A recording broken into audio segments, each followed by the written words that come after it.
Promotion के बाद अगला जो पी है हमारे मार्केटिंग मिक्स का, that is called place. Generally place को हम एसोसिएट कर देते हैं सम टाइम कि कौन सी जगह पे प्रोडक्ट अवेलेबल है, but in our syllabus we study the place differently. हम कहते हैं place is the name of the channel of distribution through which the product reaches to the ultimate consumer.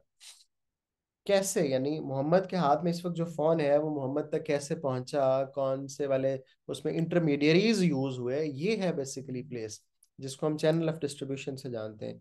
It can be direct channel of distribution, जैसे कि हम KFC जाते हैं, McDonald जाते हैं, तो ड्राइव थ्रू से हम अपना जो भी बर्गर कुछ भी लेना है, कार्डिमम टी, कॉफी, कुछ भी हम लेते हुए बस तो प्रोड्यूसर से डायरेक्टली हम बाय कर लेते हैं। केएफसी जाते हैं, डाइन इन करते हैं, वहाँ खाते हैं और आ जाते हैं, तो डायरेक्टली बाय कर रहे हैं।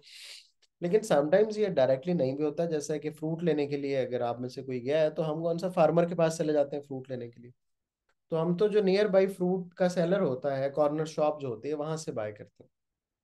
तो पहले तो बात ये समझ लेते हैं कि इट कैन बी डायरेक्ट और इनडायरेक्ट, बोथ फेज में हो सकता है। अब अगर हम बात करें कि ये डायरेक्ट और इनडायरेक्ट कौन कौन से हैं, तो हमारे सिलेबस में तीन किस्म के चैनल्स हैं। एक तो डायरेक्ट, जिसमें हमने बात कर ली कि that is producer to consumer, कि हमने प्रोडक्ट खरीदी और प्रोडक्ट बेची और कंज्यूमर ने खरीद ली, सिंपल।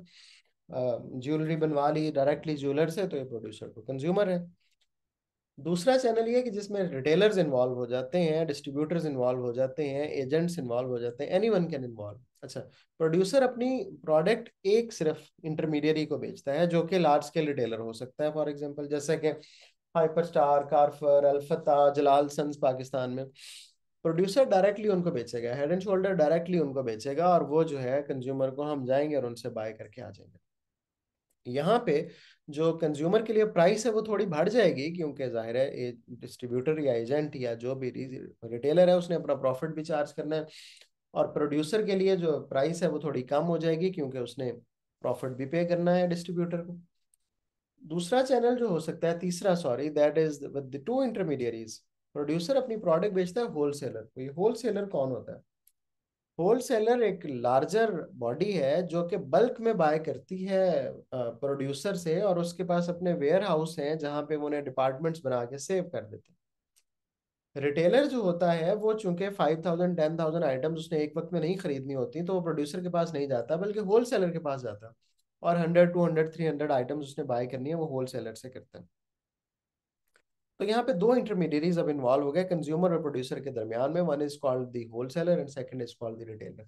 तो इसलिए जो प्राइस कंज्यूमर पे करेगा वो बढ़ जाएगी, क्योंकि इन दोनों का प्रॉफिट है बीच में, और जो प्रोड्यूसर को मिलेगी वो थोड़ी कम हो जाएगी, क्योंकि इन दोनों को प्रॉफिट पे करना पड़ेगा दरमियान में।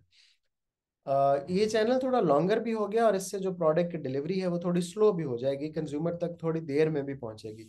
जबकि जो प्रोड्यूसर और कंज्यूमर वाला चैनल है वो काफी क्विक होता है, उसमें फौरन जो प्रोडक्ट है वो पहुंचती है।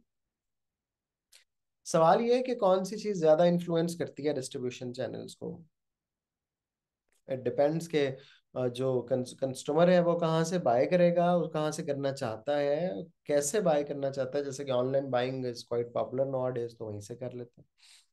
और फिर डिपेंड करता है कि प्रोड्यूसर इंटरमीडियरीज को बेचना चाहता भी कि नहीं चाहता। इस पे भी डिपेंड करता है कि टेक्नोलॉजी जो है वो कैसे इन्फ्लुएंस कर रही है हमारे चैनल्स ऑफ डिस्ट्रीब्यूशन को।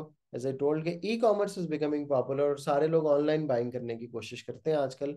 Laser people are involve in the face to face या फिजिकल बाइंग।